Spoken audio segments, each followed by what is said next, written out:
ভাই আপনারা এইভাবে চিরকুট মুরকুট দেবেন, আর আমি পড়বো, পড়িতে আমি পড়বো বিপদে। আগের দিন চিরকুট দেশে, হুজুর আপনার ভাল লাগে আমি বিয়ে করতে চাই, আর আমি এই পড়িয়েতে আমার সারা দেশে মানসি কি থচ্ছে, মানসি থোয়া যেমন তখন আমার বউ কাছে এটা লিখলো কেন তাই কো।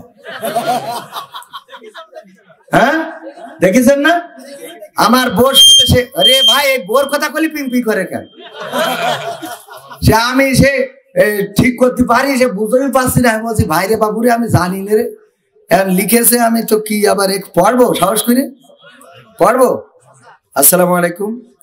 ফিলিস্তিনের অসহায় মানুষের দেখো এইখানকার ভেজাল আছে, এই ভেজালের কথা পরে কমানে, আবার এই পড়ি আর এক বিপদে পড়বেন। আমার এরা শান্তিতে থাকতে পারে না, বোঝা হয়ে গেছে।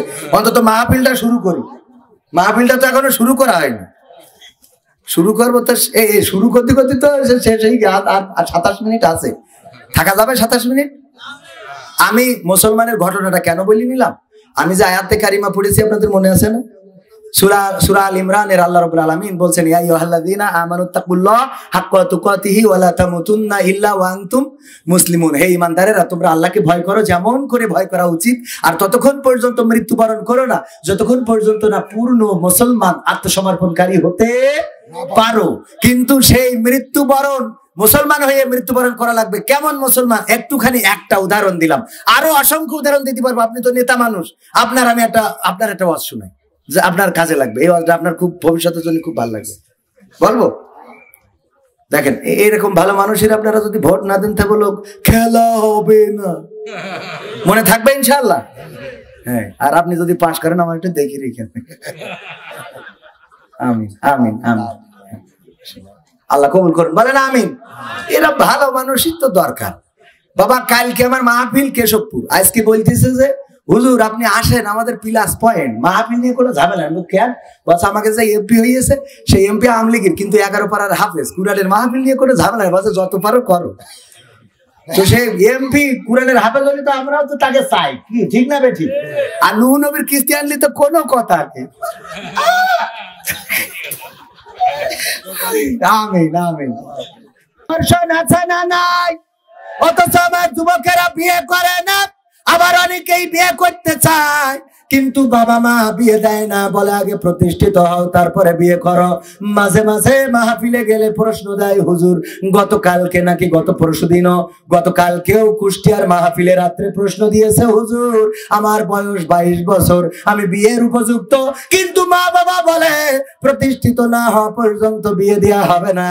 এখন আমি তো প্রেম করে বিয়ে করব, তাও তো মেনে নেবে না, আমি এখন কোন দিকে যাব হুজুর বলেন? আমি বললাম সব দায়িত্ব আমাকে, সব। ও কি কোন দিকে যাবে? যাবে তো চেয়ারম্যানের কাছে, যে বিয়ে হচ্ছে না টাকা দে। সরকারি ভাবে খরচ দেওয়ার দরকার আছে না নাই? যুবকেরা ভোট দিবা ডাইরেক্ট, বিয়ে যদি না দেয় বাবা তালিকা চলে আসবা, চিনাই দিলাম দায়িত্ব। এবার বলেন ঘাড়ের পরে থাকি, সব বিয়ে হবে আলহামদুলিল্লাহ।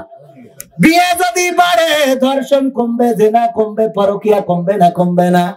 আর বিয়েকে যত কঠিন করে দেবেন, আমার সাতক্ষীরা থেকে, আমাদের ডিএসবি থেকে আমাদের ভাইয়েরা 2টা পরামর্শ দিয়েছেন মাহফিলের ব্যাপারে, খুব উত্তম পরামর্শ, সুন্দর পরামর্শ।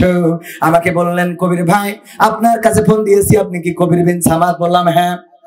বললো ভাই আমরা বক্তা যারা ভাইরাল পারসন, জনপ্রিয় বক্তা, তাদেরকে ফোন করে 2টা দায়িত্ব দিচ্ছি, 2টা নির্দেশনা।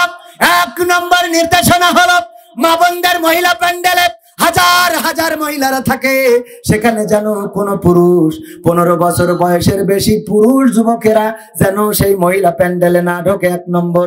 আর 2 নম্বর কাজ হলো মহিলা প্যান্ডেলে একটা ওয়ান টাইম টয়লেট, 1টা 2টা বা প্রয়োজনের সাথে মিল রেখে ওয়ান টাইম টয়লেটের ব্যবস্থা করে দেবে, যেন জরুরত ছাড়তে পারে। এটা মাহফিল কর্তৃপক্ষের কাছে এই দায়িত্ব আপনাদের পক্ষ থেকে।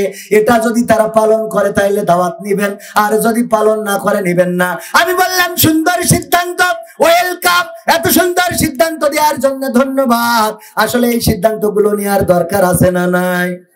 মহিলা প্যান্ডেলে পুরুষদেরকে যাইতে দেয়া যাবে? যাবে? আবার মহিলা প্যান্ডেলে মির্জাপুর মহিলাদের জন্য পর্দার মধ্যে ওই যে আপনার অন টাইম টয়লেটের ব্যবস্থা করা দরকার, কিন্তু আমার বক্তব্য হলো এইগুলো আমরা মেনে নিলাম, কোনো অসুবিধা নেই। ওই যে লাইলাতুল ভ্যালেন্টাইন ডে মোটরসাইকেলের পিছনে করে ঘুরে নিয়ে গদ খালি যায়, ওইগুলো ঠেকাবে কিনা?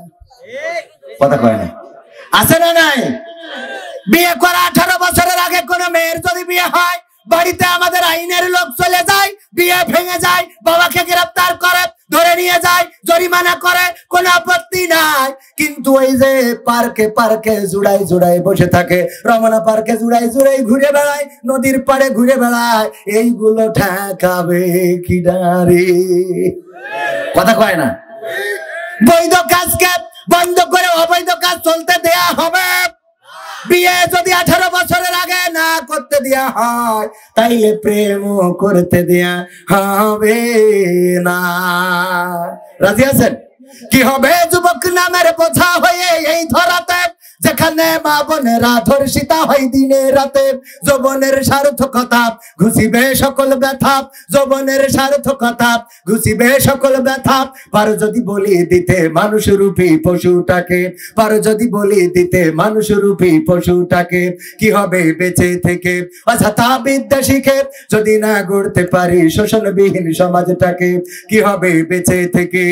কি হবে লেখালেখি কলমবাজির ওই মহাপ সমাজের আসল চিত্র যদি না যাই তুলে ধরা? কি হবে টিভি চ্যানেল সাংবাদিকের এই ক্যামেরা সমাজের আসল চিত্র যদি না যাই ভিডিও করা? যদি ওই ঘুষের বলে কলমটা উল্টো চলে, যদি ওই হ্যালো কলে ক্যামেরা উল্টো বলে, তবে কি যাবে রোখা দুর্নীতিকে? যাবে? তবে কি যাবে রোখা দুর্নীতিকে? কি হবে বেঁচে থেকে অযথা বিদ্যা শিখে যদি না গড়তে পারি শোষণবিহীন সমাজটাকে? কি হবে বেঁচে থেকে?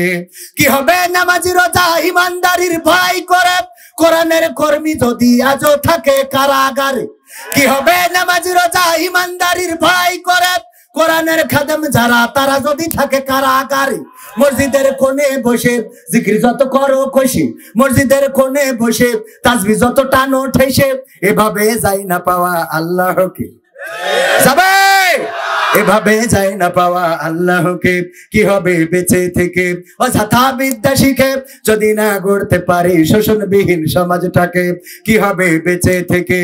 কি হবে আলেম হয়ে ইমাম সেজে মসজিদেতে পারো যদি সত্য কথা উচ্চ স্বরে না বলিতে? এমন আলেম আছে না নাই? আলেমেরা অনেকে আছে হক কথা বলে না, আবার অনেক মসজিদ আছে হক কথা বলা চলে না, চলে না রে। ঠিক না বেঠিক? হঠাৎ মসজিদের সভাপতি দাবি জানিয়েছে, হুজুর মেলা দিন ধরে আপনার কাছে ইব্রাহিম আলাইহিস সালামের জীবনী তো শুনলাম না, আজকে একটু জীবনীটা শোনাবেন। হুজুরও জুম্মার দিন সুন্দর করে আলোচনা করেছে।